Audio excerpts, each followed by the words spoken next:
Hello and welcome to a special edition of The Partial Historians. I am one of your hosts, Dr. Rad. And I'm Dr. G, and we're really quite excited for this episode because we're going to be talking about one of the fabulous female figures of history. That's right, none other than Cleopatra. And to help us do it, we have our resident expert of the day, Yentl Love. Welcome on the show, Yentl. Hi, thank you very much for having me. Such a pleasure. Now, for the folks at home, could you please tell us a little bit about yourselves and your research interests and how it is you wound up talking to us about Cleopatra of all things? Yeah, so I am from the UK. At the moment, I've just completed my postgrad degree in classics and ancient history, and I'm hoping to start my PhD in September. But I have been interested in classics and ancient history for quite a few years now. I think going on 8 years I've been studying it, because it's not taught very much ancient history in the UK, but I was lucky enough to go to a big sixth form college that did offer classical civilizations. So I was able to start, learning ancient history things then. And then I did my first degree was in ancient history at Cardiff University. And that was when I really became interested in Cleopatra and kind of the different legacies that we have of Cleopatra and the different sources about her life. I specifically did, with one of my lecturers, Dr. Alex Macaulay, I did a project where we designed a museum based on one part of Cleopatra's life, chose to look at the Islamic reception of Cleopatra, which is really where my interest for that grew. Yeah, and then I did a master's in classics and ancient history at the University of Exeter. Last year, I started a project called The Queer Classicist. I have a real interest in trying to make ancient history and classics more accessible, because I don't know what it's like over in Australia, but here, mostly, if you want to study ancient Greek or Latin, then you have to be going to a private school. It's really quite elitist in the way that it's generally only people that can afford to go to private schools that actually get to study Greek and Latin. So I just kind of want to, and because of that, there's this whole kind of, this whole perception of classics as something that's, reserved for upper class people, and it's not very relevant to anybody else. And so I really wanted to create a website where it would just kind of show how actually ancient history is really accessible for everyone, like looking at things that are relevant to us in the modern day, are interesting, to do with, sex, gender, sexuality, just all of the kind of, the things that I find most interesting about ancient history, and just trying to share it in a really accessible way. So yeah, I've been doing that for about 9 months now. I think that's where most people from the kind of classics world now know me from, is my accounts to do with The Queer Classicist. No, that sounds fantastic. I mean, we definitely have talked about on this show before how it's not exclusively something that you might find at a private school, but it tends to be more at private schools here that you would access Greek and Latin. And we both definitely found that that was a disadvantage to us when we finally got to university. We didn't really have the background that a lot of people had, and it does put you on the back foot a little bit with these sorts of degrees, which is a shame, because definitely. Yeah, people can be just as passionate about the classical world once they get on board. And ancient history numbers here are definitely on the decline in terms of people studying it in high school. So it's interesting in Australia because there's definitely a class element, because certainly Latin and Greek don't tend to be offered in the public system. It tends to be offered in private schools, more so if it's offered anywhere. And then we've also seen some structural changes into the way ancient history and modern history are offered together at high school. So there's been some like syllabus reform, which has also altered the way that students perceive ancient history and their ability to come into contact with it regularly as well, which is all really interesting factors. But there also seems to be a real striving in Australia towards a focus on STEM and a kind of a sense in which that maybe the arts and humanities subjects are not relevant to one's life, and leaves a lot of people rather surprised when politics happens. Like, wait a minute, could we have analysed this? Is there any possible way to understand what's going on? I wonder how we can think critically about these sources. Just have no idea. It's just a real loss, you know.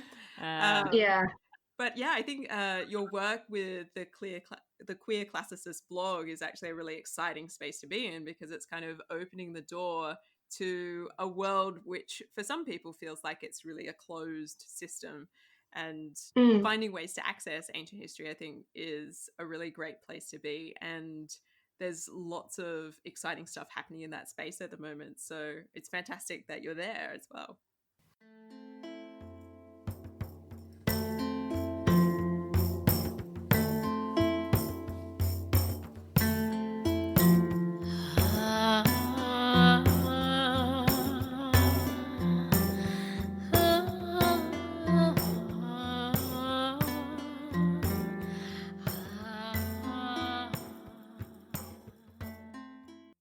All right, so let's now transition into the woman of the hour, which sadly isn't one of the three of us, but Cleopatra. Yeah. So Yentl, I was wondering if you could perhaps give us a brief biography of who Cleopatra is, who we're talking about, for those who somehow, living under a rock, have not ever heard that name before.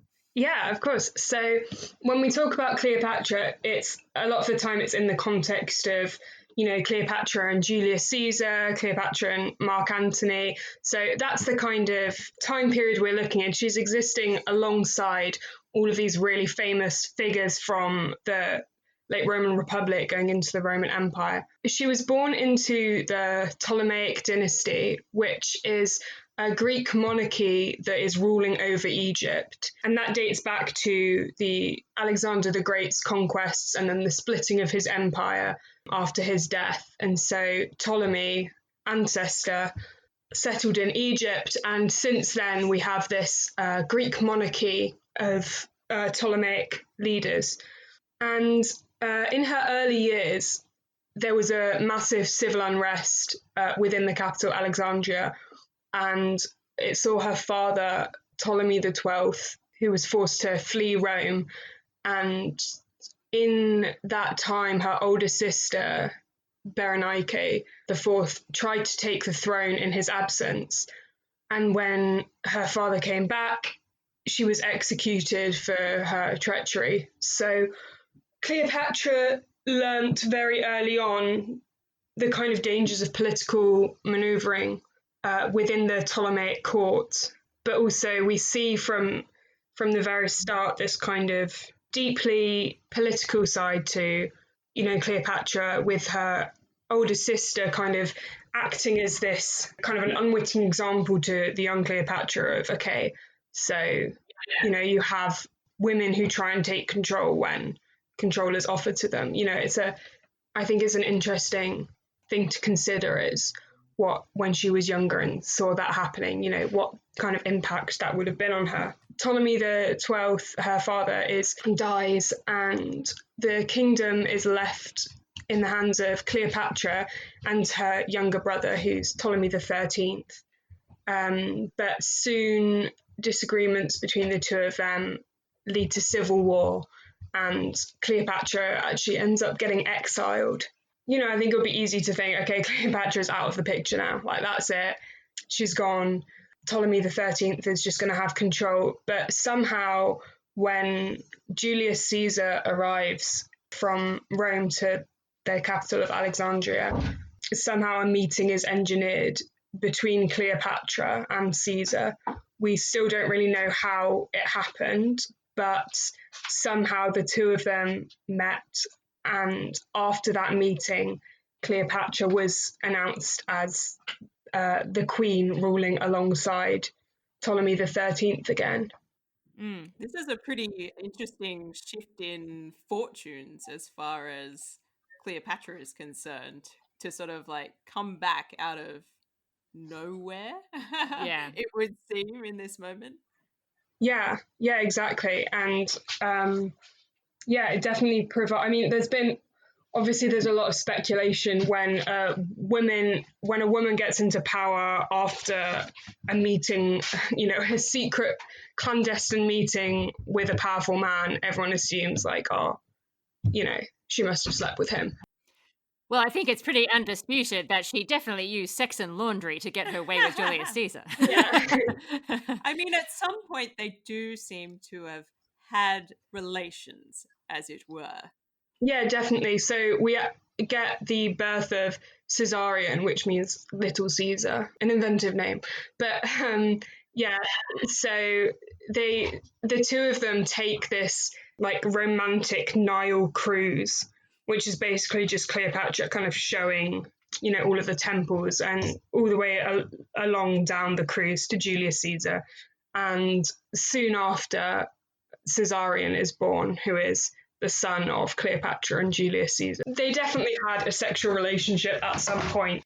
I think it's important to be also mindful of the fact that, we've seen even throughout her early years that this is a woman who is capable of playing the political game.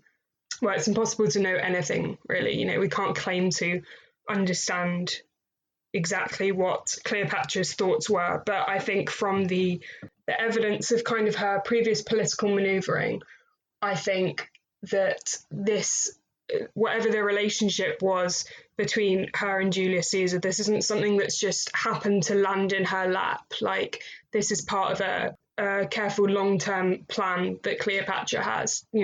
This is just a way for her to get that power back, which she didn't have. And there seems to be some suggestion as well that when Pompey is murdered in Egypt, that seems to be a signal to Caesar that there is an opportunity here, potentially to bring Cleopatra back into play, and he might be also interested in that dynamic, or at the very least, he's interested in what will make Egypt stable for Rome. Yeah, no, I completely agree. I think especially so as Julius Caesar arrives in Alexandria, as you mentioned, chasing after Pompey, and Cleopatra's younger brother presents Caesar with the head of Pompey, presuming that that's going to be, the best gift of all time. And Caesar cries. Yeah, exactly. He's really unhappy. Surprisingly, killing someone as a present didn't go down too well. Hey, let that be a lesson to everybody. History can teach you things.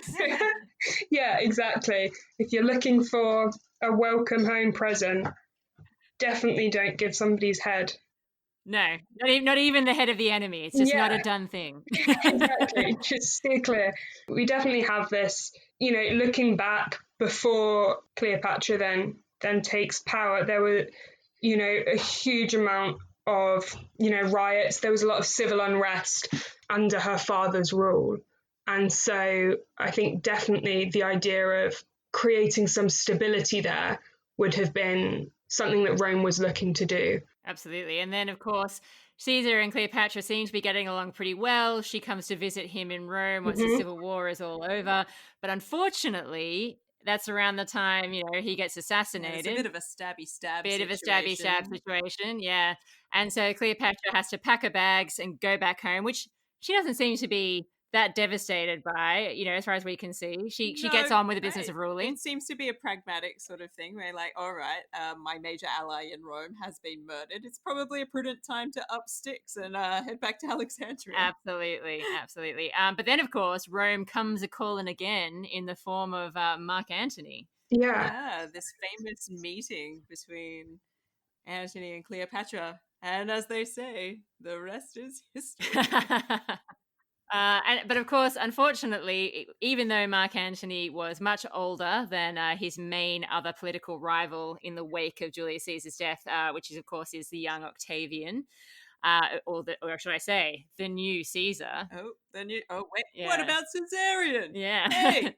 Yeah. Even though it seems that Mark Antony is a lot older, he's got his own contacts, he's got a proven political track record. Yeah, you got it. Yeah, that's that too.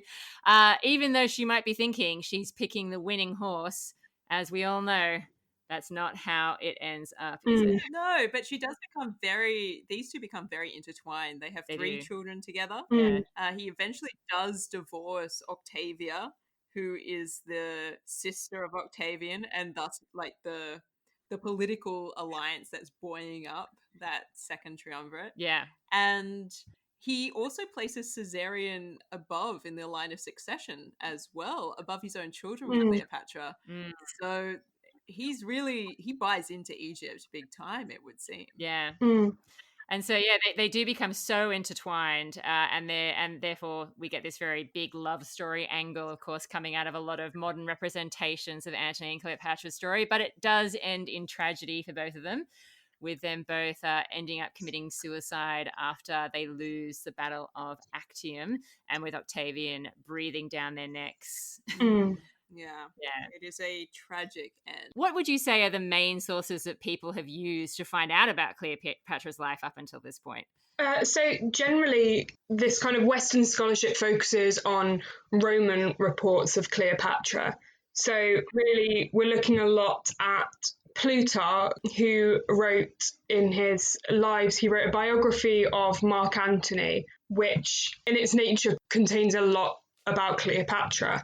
And so that is a source that people often use, when trying to understand Cleopatra.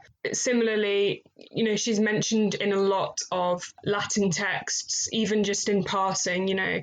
There are, in Horace's Odes, he mentions her, and as well Virgil in his Aeneid, he briefly mentions her. I don't think by name, but it's pretty clear that it is Cleopatra that he's talking about. Yeah, but we also have Cicero. Some of his speeches were just like talking about basically how much he hated Cleopatra. Just, even the way she walked, everyone knew she was a slut just from the way she walked. They're very much Roman authors writing about Cleopatra after Octavian or then Augustus has taken power. Yeah, so look, you kind of already very handily raised some of the representational issues in those sources as you've been outlining them for us. But very briefly, because we could very dangerously get bogged down here, because this is obviously Dr. G's and my favorite area to be in. But what would you say as a whole of the representation of Cleopatra in those Greco-Roman sources? It sounds like it's pretty negative. Cleopatra almost becomes kind of a literary motif. So we should think of it more broadly than just them, maligning Cleopatra as a person, but there needs to be this kind of explanation of why did Julius Caesar and Mark Antony do the things that they did when they're supposed to be good, upstanding Romans. To directly attack Caesar and Antony's memory would be, really unpopular. Firstly, Augustus, he has got all of his power from his relationship with Caesar, so he's not looking to malign him in any way. But also, Antony is still a pretty popular player, especially among kind of the plebs of Rome. And so to outright suggest after his death that he was kind of this traitor to Rome, I don't think would have been very, very positive for Augustus. And so all of the blame is kind of put onto Cleopatra.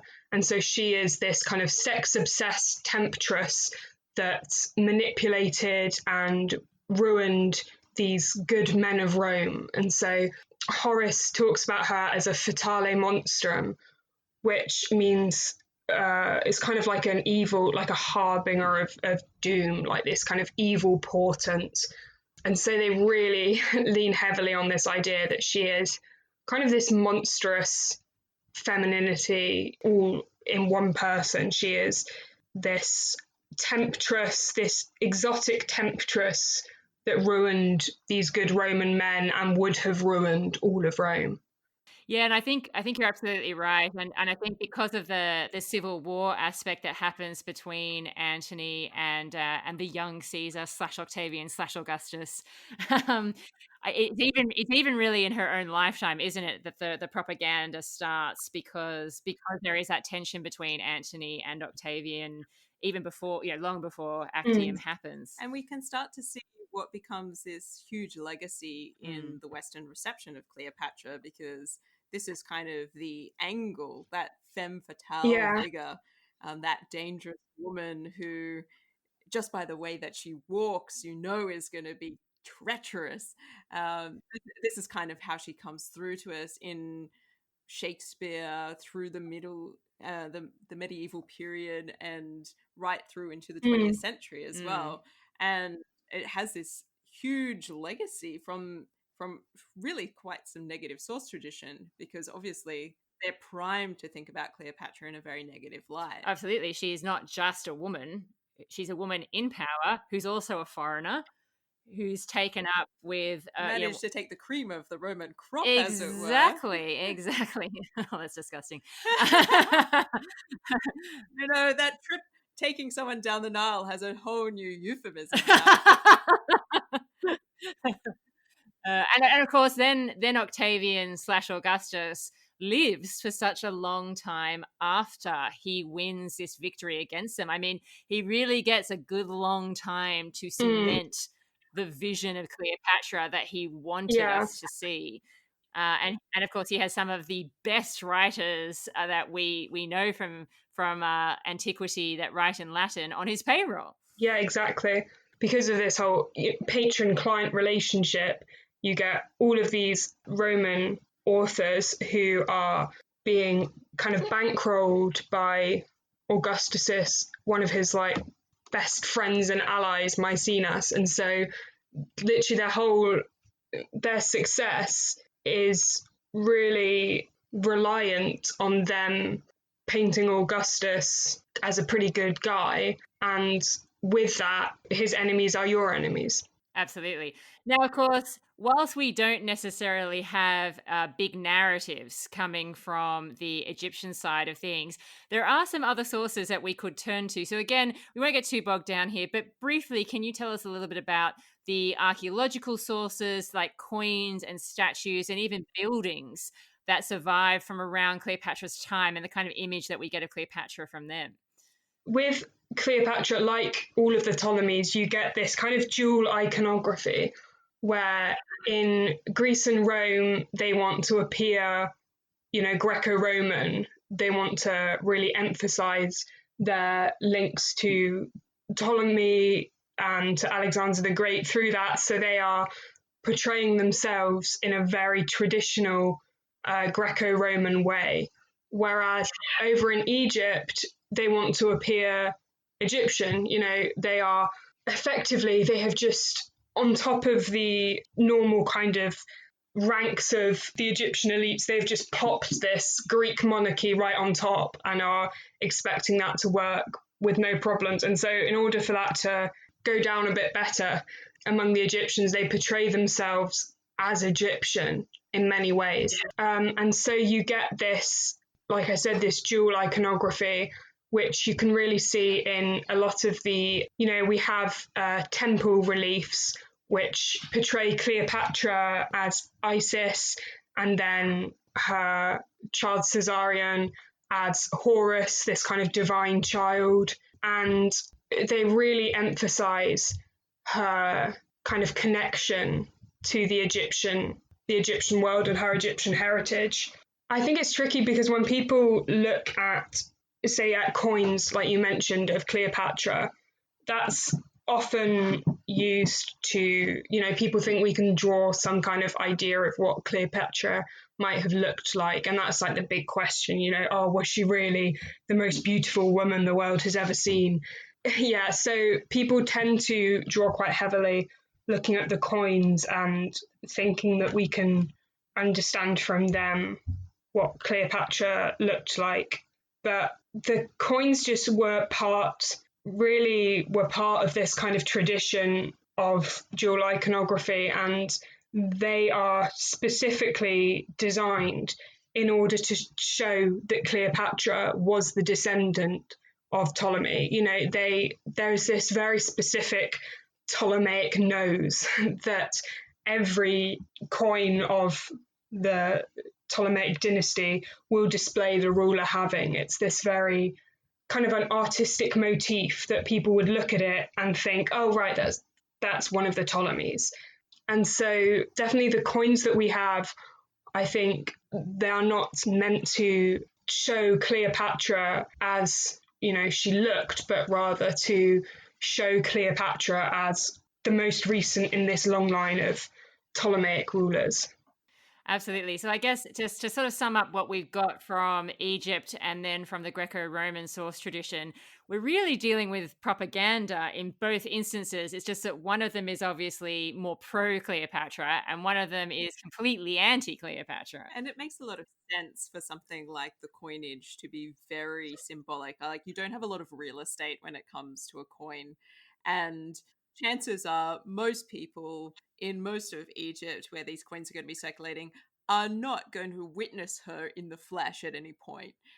She's largely in Alexandria. She might do some tours, but they're going to see her from afar. And I don't know how good their telescopes might have been at this period in history, but I'm suspecting not that great. So it's important that the symbolism is really clear and really easy to pick up. Absolutely. And that leaves Cleopatra herself as much of a mystery as she was before. Absolutely. So this is where we start to delve into your area of specialty, Yentl. So some of our listeners are probably going to be quite surprised to learn that there is, in fact, another source tradition that people can consult if they want to learn about Not Cleopatra. Greece? Not I Rome? know. It's not just flat out slut shaming.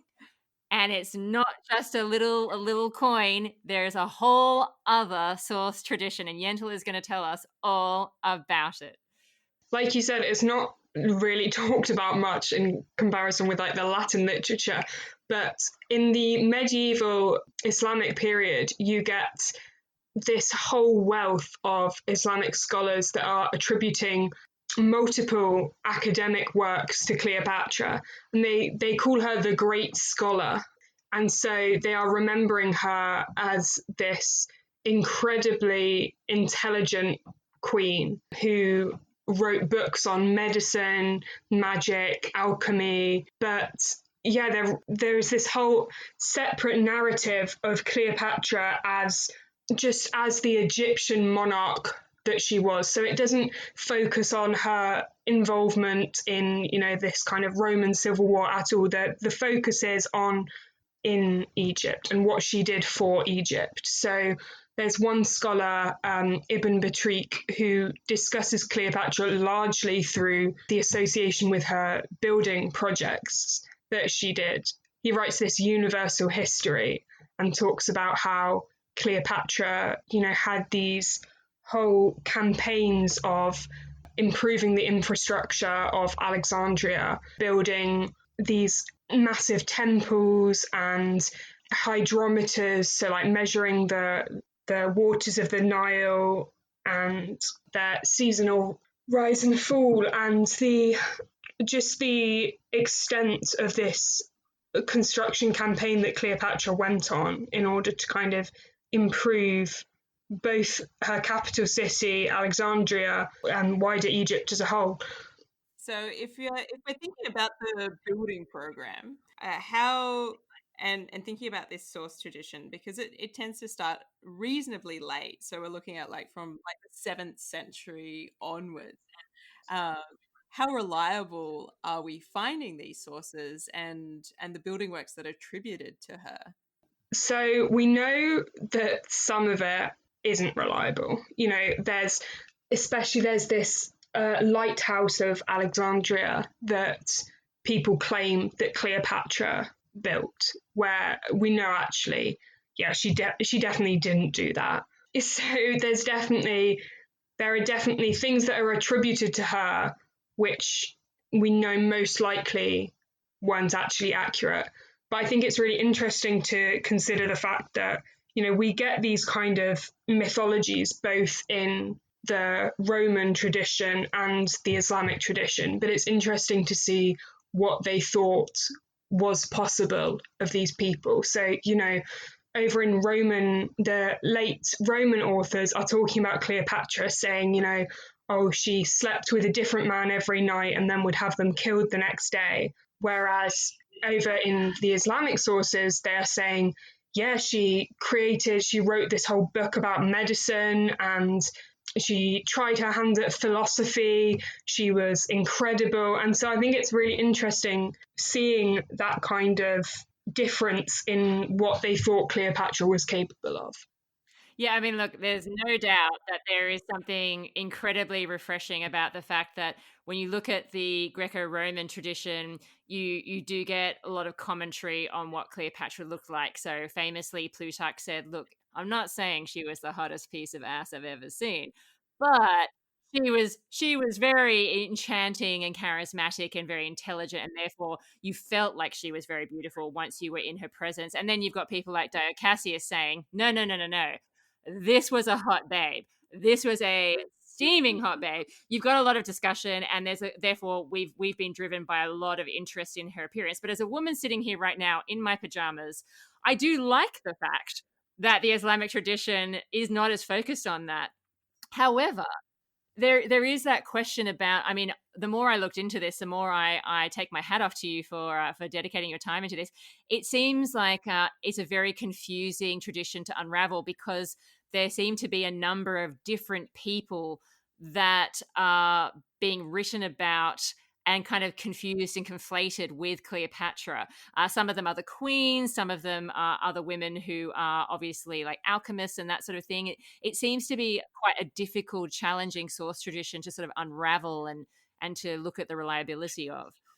Yeah, definitely. And even just the way that Cleopatra herself is titled, we have like 17 different spellings of Cleopatra that we know were used by different Islamic sources. And so even just that makes it very difficult when you're trying to look through, these medieval writings to figure out, okay, well, this says Elawatra, is that Cleopatra? This just refers to the weeping woman. Could that be Cleopatra? So it definitely is quite complicated to try and sift out which Cleopatras are the ones that we associate with Cleopatra the Seventh. But like you said, I think the aspect about Cleopatra's looks is something that really appealed to me as well. So literally none of the Islamic sources that I have read mention her appearance at all. They talk a lot about how she was a really courageous woman and apparently, had this great intellect and was really a really strong figure.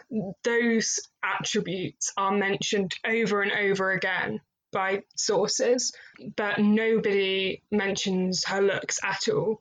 And actually, like I said, most of them don't mention any of the men she has supposedly had romantic affairs with, apart from Ibn Battuta mentions Antony at one point, but just refers to him as Cleopatra's lieutenant, which is kind of interesting reversal of in the West where we reduce Cleopatra to a role within Antony's narrative. And here, Antony is really reduced to just this guy who is just the lieutenant of Cleopatra, but really isn't a big part of the story at all. I kind of love that, actually. I love that too. That reminds me of my very favorite scene in the Cleopatra 1963, which is totally based on Shakespeare, so it's nothing to do with it. But I love that scene where Elizabeth Taylor is like, "You will kneel on your knees." And also I'm quite fascinated by this idea of Cleopatra fitting into the mold of the philosopher king / queen in this case, because it puts a whole new mold of thinking about what it is to be Pharaoh and what it is to be the ruler of Egypt and what it is to not have this sort of Roman attitude sort of overlaying your source material. Is all of a sudden she's got this real chance to shine in a completely different way. And there seems to be some suggestion in some of this Islamic material as well that they're trying to actively draw parallels back to Alexander the Great in a kind of deliberate fashion. Yeah, definitely. I mean, it is just a completely different, it's just worlds away from the kind of reception that we get in Rome. I think it's largely because in the medieval Islamic world, female scholars were pretty normalized at that point. There was a big prevalence of women within, science and technology in the Islamic world. We have the first university that's created by a medieval Islamic woman, Fatima al-Fihri, I believe. Yeah, so we have this kind of history of it just being considered normal that a woman might be very intellectual and have valid opinions on, philosophy and science. And so it really allows Cleopatra to be viewed by her accomplishments alone without this kind of gender bias that is affecting her reception. Absolutely. And whilst I totally agree with you about the position of women at this time in this particular part of the world being different to what you might see in, say, medieval Europe, or even if we go back to ancient Rome itself at that time, it's just a different position for women. But do you think there are any political motivations behind the Arab writers for presenting Cleopatra this way? I mean, all history really is political. There is, everyone has specific motives for writing in specific ways. I think where these sources, what they draw upon is the memory of Cleopatra that was circulating in Alexandria. So this is like you mentioned earlier, this is written, a long time after Cleopatra's death, like 600 years after she has died. But these scholars are going to Alexandria and to places within Egypt and are recording kind of the memory of Cleopatra. And so you have to take it with a pinch of salt. This is just reports based on reports based on reports. This isn't concrete evidence, but I think it gives a good idea of how Cleopatra was remembered by her subjects, especially considering the later Roman rule over Egypt. And so they have this kind of narrative of, oh yeah, and then the Romans came and they were suddenly in charge. And so potentially you get this kind of idealized time of when you had this ruler who identified as Egyptian, who gave lots of money to temple restoration and really embraced, kind of the idea of what it meant to be an Egyptian ruler. And so you've got the history of how Cleopatra was perceived by kind of the Egyptian people, but then at the same time, these Islamic sources are kind of creating this, they are writing this great history of how people they view as their predecessors, how we have this kind of history of intellect, and it's almost showing, look how amazing we have always been. Our scholars now are brilliant and our forebearers were also brilliant. So Cleopatra is definitely viewed as one of them. They are thinking, yeah, this is a queen that we can claim as part of our history. And this really shows how we have always had this tradition of scholarly excellence. That's really fascinating. Is there a particular one that is your favorite because of the details it provides or the personalities involved? There's John of Nikiel, who is an Egyptian bishop who's writing during the Muslim annexation of Egypt. And he just writes about how she was really courageous and strong, and that actually all of the kings that came before her, they were fine, but she was the one that really worked to look after the well-being of the city. And so it talks about these kind of building projects again, like digging canals, but it's really the idea that she really cared about her people that I like, that, she was proud to be an Egyptian ruler and she was a really strong person who built upon this legacy of the Ptolemies and just extended it beyond what it had ever been before. I think that is definitely my favourite source. Awesome. So we've obviously therefore got quite a few different source traditions now that we're juggling, and each of them have their own pros and cons. I mean, the Greco-Roman sources are closer to her own time, but they're so tainted by this otherness and the way that people look at Cleopatra, whereas this much later, more positive tradition is fascinating, but it is written so much later, and it does make some confusing comments sometimes about Cleopatra, and it does seem to mistake her with other rulers. So we've got some interesting issues here, but at the end of the day, one of these source traditions ended up being the one that people who live in countries like, say, America and England and Australia would be more familiar with. And that, of course, is the Greco-Roman source tradition. Why do you think it is that that's the source tradition that we're more familiar with in these sorts of countries? So I think there are a lot of different layers to this. If we're being generous, then the language barrier of writing in Arabic might have slowed down our understanding of this Arabic tradition. But I think that a lot of it actually comes from this idea, especially with British classicists, that were really that we look at as they started, this tradition of classics. I mean, really, that it's just racism, really, but they view themselves as the direct descendants of Rome, and so they kind of keep the Roman ideas. They just don't challenge them because they think Rome was this incredible empire and everything it did was amazing, and so their enemies would have been our enemies, as it were.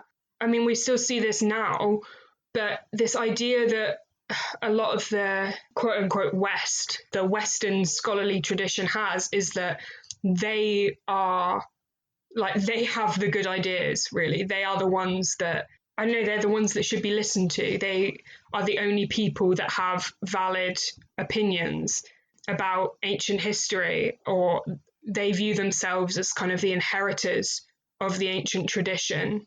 But also, I think sexism plays into it quite heavily. It's important to remember the context of kind of the historical views of women, definitely within Europe, where we have this kind of shameful history of refusing to recognize that femininity and power can exist hand in hand. If we look back to the English Queen Elizabeth I, she famously declared, I have the body of a weak, feeble woman, but don't worry, I have the heart of a man. So, she's forced to renounce her femininity and her identity as a woman in order to be considered powerful. If we consider these preconceptions of femininity, it's easy to see why European society clung to this kind of Roman propaganda of Cleopatra. Yeah, no, I think that's a really interesting point you raise about the femininity, because Cleopatra did not take after, say, Egyptian pharaohs like Hatshepsut, who played with the representation of herself in terms of gender, in statues and that sort of thing.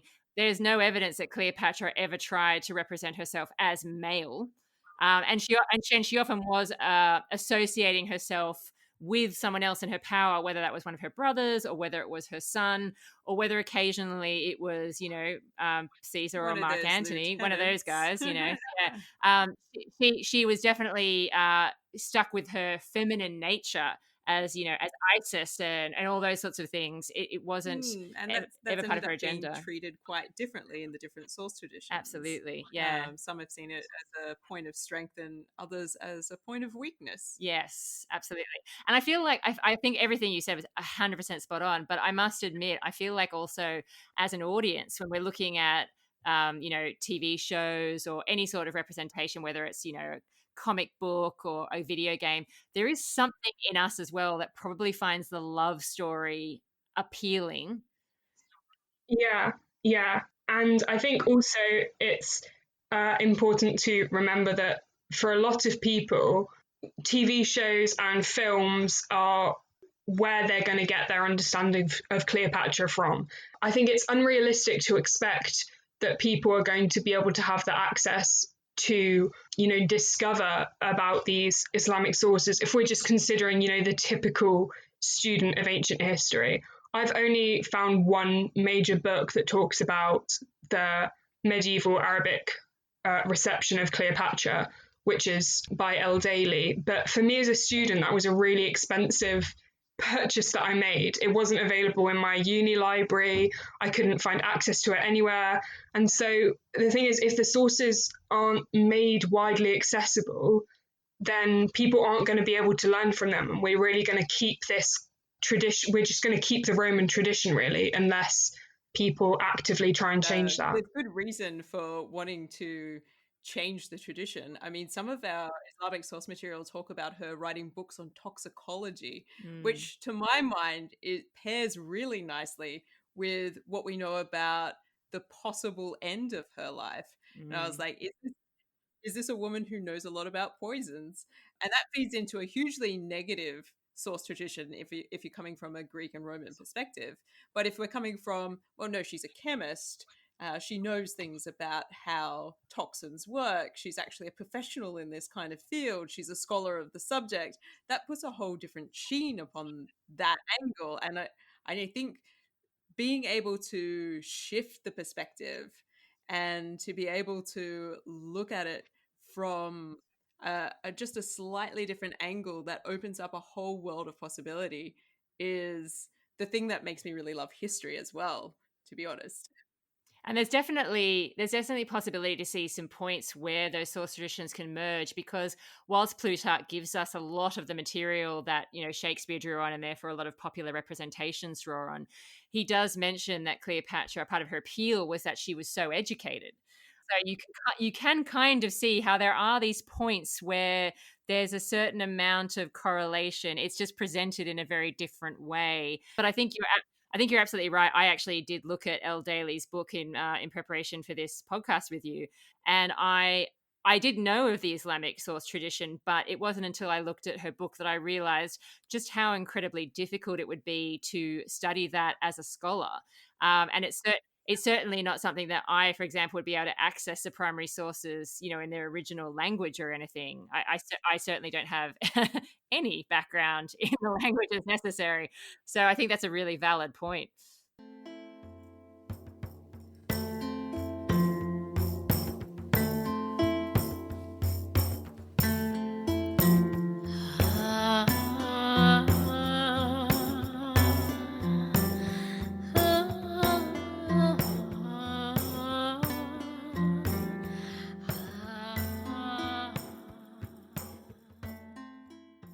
So I guess that kind of segues nicely into our final question for a bit of fun to wrap up with.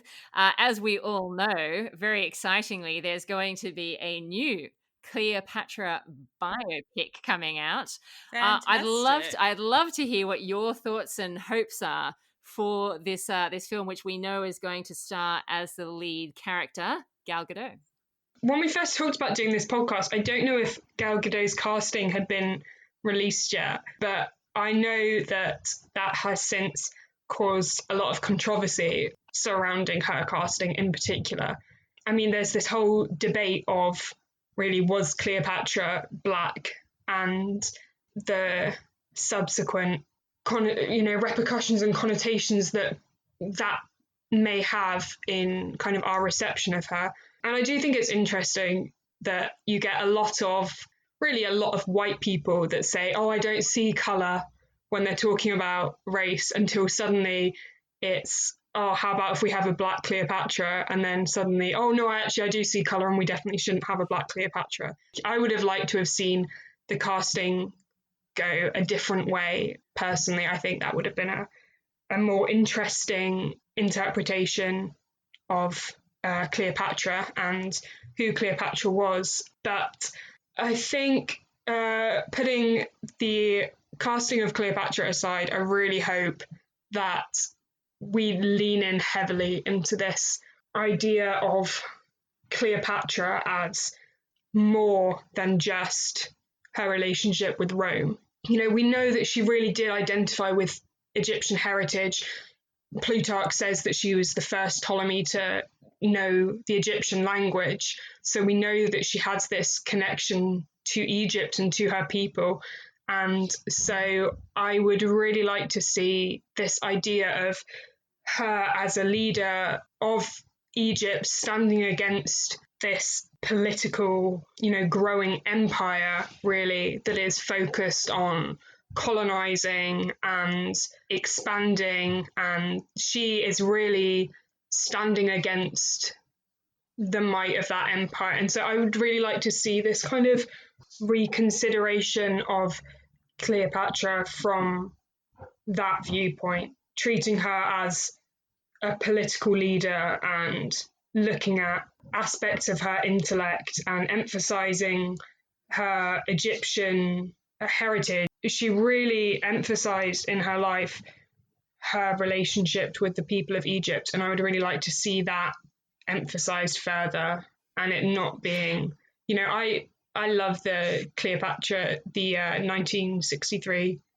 Cleopatra film. I genuinely think it's great, but I don't think there's a lot that really separates Cleopatra as a ruler from the Roman politicians of the time. I would just really like to see them expand on who Cleopatra was, and this whole idea that her concepts of kind of power and of rulership and religion and everything are completely different to what the Romans believed at that time. They thought that she was this completely foreign queen who was so distinct from everything that they knew and recognized. And so I would really like to see that kind of emphasized within the movie, emphasizing this tradition of her as the esteemed scholar, all of the experts that the Arabic sources suggest were in her court around her, and just make it really into a celebration of what it means to be Egyptian and what it means to be, North African. Yeah, it will be really interesting to see, because I totally agree that when you look at her life story from a different angle, she is involved in politics, as you said earlier, from such a young age, but she becomes a queen very young. I mean, terrifyingly young for people these days. And she does manage to survive. She survives her own family. She survives Caesar's assassination. She rules Egypt well when it's going through some difficult times. But you never really get a sense of that from looking at the films that have been made or the plays that have been made about her, really up until HBO's Rome, I think, is the first representation I've seen of her, which at least shows some awareness that Cleopatra did manipulate the way she appeared, for different audiences. But even so, even in that series, I don't think they really captured how effective she must have been as a politician. And in fact, there's plenty of critique that you could bring to that representation, particularly in HBO's series. Although I do find it fascinating. Yeah. I'll be really interested to see how this film goes. And I think probably the unfortunate consequence of casting Gadot in this role being as exceptionally attractive as she is that it gives you a sense that maybe the script and the story is going to head in that very particular love story direction. Well, I believe she is working with some of the people that helped her to develop helped to develop Wonder Woman. Well, I understand that Patty Jenkins will be the director. Yes. So that will have an influence on things, I'm sure. Absolutely. But yeah, I'd be interested. Maybe we should send them the source material from the other traditions. Yeah. I think what we're going to have to do, actually, when I think about it, Yentl, is we're going to have you back on the podcast once we've all seen the film. Yes. All right. Well, thank you so much for sharing your expertise about the Islamic source tradition in Cleopatra. I hope it helps our listeners to see Cleopatra in a completely refreshingly different light. It's been a real pleasure. Hopefully, we'll catch you again sometime. Yeah. Thank you for having me on.